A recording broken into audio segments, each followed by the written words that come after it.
En panoramique, il y a des accessoires qu'on peut utiliser et d'autres qu'on ne peut pas. Je vais commencer par le premier, celui probablement que vous aurez envie d'utiliser mais qui ne va pas être possible, c'est le polarisant. Le fil polarisant, c'est très pratique, je vous en ai déjà parlé dans un autre cours, pour assombrir le ciel en particulier, et aussi pour retirer des reflets sur l'eau ou sur des vitres, des choses comme ça. Et on va avoir un problème si jamais on l'utilise en panoramique. Typiquement, si on prend une photo qui inclut un beau ciel bleu, comme c'est le cas aujourd'hui, je vais vous mettre le polarisant. Je pense qu'on verra des choses se produire sur le ciel. J'imagine que c'est visible. Voilà, ça assombrit ou ça éclaircit le ciel. Et si jamais on utilise ce filtre sur une photo, on se rend compte généralement, je dis sur une photo, que ça assombrit le ciel de manière pas très linéaire. Concrètement, on va avoir un côté qui va être beaucoup plus assombri que l'autre. Je vais peut-être vous faire un essai. Hop, je retire mon soleil. J'emboîte deux filtres, alors on va avoir un problème légèrement de vignettage, mais c'est pas bien grave. Si je fais ma photo, hop, je vais essayer de régler le polarisant pour que ça assombrisse le plus possible. Voilà. J'ai fait ma photo et j'ai utilisé mon polarisant. Si jamais je fais une autre photo, je la fais à l'horizontale, on n'en fera que deux. Comme ça, également avec le polarisant, ça va aussi assombrir certains côtés plus que d'autres. Mais le problème, c'est qu'entre mes deux photos, l'effet va être modifié. C'est-à-dire que je vais avoir du mal à assembler mes deux images parce que la partie droite de ma deuxième image n'a pas la même luminosité dans le ciel que la partie gauche de la première. Le polarisant introduit en tout cas un problème d'homogénéité. Même si on a la même exposition entre les deux images, on n'a pas la même couleur de ciel. Dans un coin, c'est plus sombre que dans l'autre. Donc, le polarisant, c'est dommage, parce qu'en paysage, c'est sympa. Mais polarisant plus panoramique, ça ne fonctionne pas. Deuxième filtre, celui-là, on va pouvoir l'utiliser. Le fameux dégradé gris neutre. Alors, j'en ai un pas bien loin. Hop, c'est jamais très pratique à ouvrir d'une main.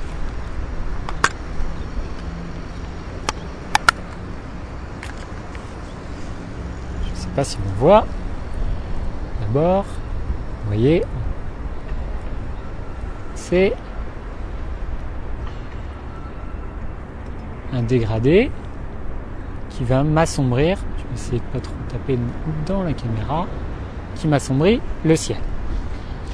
Celui-là, je vous en ai parlé, vous pouvez avoir plus de détails sur son intérêt dans le cours sur la photo de paysage. Celui-là, je vais pouvoir l'utiliser à une condition, c'est de le mettre, et c'est son intérêt, mais de le mettre dans le sens dans lequel je vais pivoter mes photos, pour faire mes différentes photos avant de les assembler. C'est-à-dire, si jamais je veux faire un paysage horizontal avec mon appareil photo à la verticale, il faut bien que mon dégradé soit le plus sombre en haut et le plus clair en bas.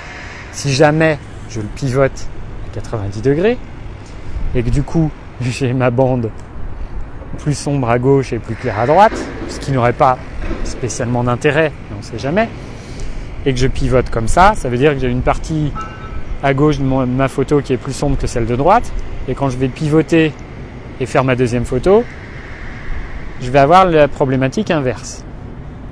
C'est pas vraiment le but aujourd'hui. Ça peut servir éventuellement pour régler des problématiques comme tout à l'heure de photos plus claires au centre et plus sombres sur les côtés, mais c'est très compliqué. Je vous conseille pas de l'utiliser parce que c'est pas l'idéal, c'est pas fait pour en tout cas. Donc notre grille dégradé neutre peut avoir un intérêt, comme ici. Je vais faire une photo à la verticale. Mon ciel commence à être un petit peu trop lumineux à mon goût. Je vais m'avancer un petit peu. Voilà. J'ai plus de pare-soleil, donc c'est pas génial. Ça assombrit mon ciel par rapport à... Je vais faire les mêmes sans le filtre. Voilà. Je suis en mode priorité ouverture, je me préoccupe de rien.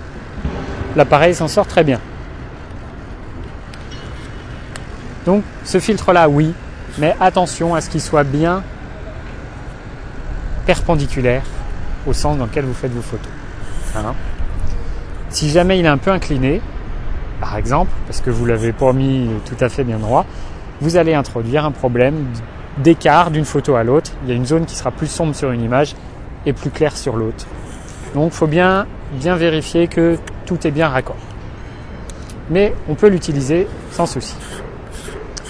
Je continue, si j'arrive à le sortir, c'est toujours un peu le problème de ce genre de monture. Voilà. Autre accessoire, allons à la pêche dans ma poche, roulement de tambour, le niveau à bulles. Je vous montre celui-là, mais il y en a donc différents types. Je vous ai parlé du trépied. Si jamais vous utilisez cette solution, à savoir un trépied classique avec votre appareil photo monté dessus, il faut impérativement, si vous souhaitez pivoter correctement et faire un assemblage potable, il faut que votre trépied soit d'aplomb. Si jamais je prends juste ce niveau à bulles et que je m'assure que mon appareil photo est d'aplomb, c'est pas suffisant. Je vous montre un exemple. Peut-être pas tant, mais mon trépied n'est pas droit. Ça se voit clairement. Par contre, avec ma rotule, je vais pouvoir mettre mon appareil photo tout à fait d'aplomb.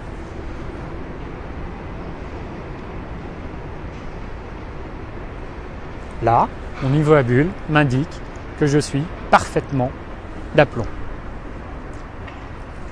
Problème, je peux faire ma première photo comme ça. Maintenant, j'ai besoin de pivoter pour faire ma deuxième photo. Je pourrais mettre comme ça. Mettons que allez, je vais mettre dans ce sens-là. Ça sera plus clair. En plus, vous verrez mieux, je pense. En plus, ça n'a pas changé. Donc, en effet, je suis parfaitement d'aplomb. Maintenant, je veux pivoter. Donc, je fais ma première photo. Et je veux pivoter. Et là, si je pivote autour de l'axe qui est défini par cette colonne et par mon trépied. Et là, mon niveau part complètement en vrille. Si je fais une photo comme ça, ça penche. Et donc, si je fais une bande totalement comme ça, au final, ça va me faire une bande d'images qui seront totalement de travers. Même si mon horizon est droit. Ça va me faire des photos droites, mais qui montent. Ça va pas être génial. Surtout, alors, quand vous allez assembler vos images, ok, votre ligne d'horizon sera droite. Vous n'aurez pas à pivoter, parce que sinon, c'est votre horizon qui va pencher. Là, il y a un petit souci, c'est que si vous avez une bande comme ça, vous avez deux possibilités. Soit vous comblez les vides, parce que votre photo, votre image finale, elle est forcément rectangulaire. Donc il faut combler le vide, par exemple ici et ici, avec du blanc ou du noir. C'est pas génial. Soit il faut recadrer une partie centrale de votre image, qui sera, elle, un rectangle bien droit. Et si vous faites ça sur une bande qui est vraiment très inclinée, vous allez perdre des parties en bas, en haut, et il va vous rester finalement pas grand chose. Une fine bande, voilà, pas génial. Ça sera d'autant plus vrai si jamais vous faites l'erreur de faire un panoramique horizontal avec l'appareil lui aussi horizontal. Vous avez déjà pas beaucoup de champ en haut et en bas, et en plus vous allez en perdre à cause de votre horizon qui pivote, enfin votre pivot qui n'est pas droit. Donc la première chose à faire, c'est de mettre votre trépied à l'horizontale. Pour ça, soit vous utilisez ce niveau que vous arrivez à caser quelque part sur le dessus de votre trépied de manière assez fiable, ce qui n'est pas évident. Vous pouvez éventuellement retirer la colonne. Alors ici c'est un peu compliqué, il faut retirer une bague en caoutchouc, donc je ne vais pas le faire. Mais si vous avez un endroit pour positionner correctement votre niveau à bulle, vous pouvez l'utiliser. Vous pouvez aussi, comme je vous l'ai dit tout à l'heure, utiliser un trépied qui intègre un niveau à bulle dans sa base. C'est très pratique. C'est donc la première chose à faire.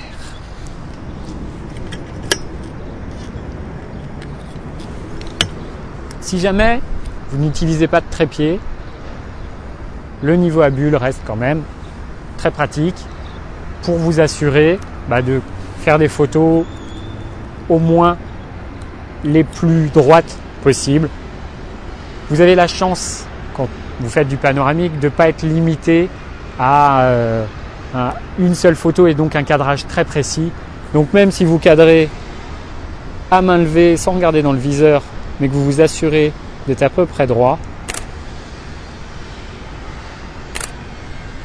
ça vous assure des photos, on va dire, assez homogènes, et ça vous facilitera l'assemblage et ça vous évitera d'avoir des grosses pertes d'informations en haut, en bas, pour cause d'assemblage pas droit. Enfin, dernier accessoire, je range celui-là. Attention, une télécommande.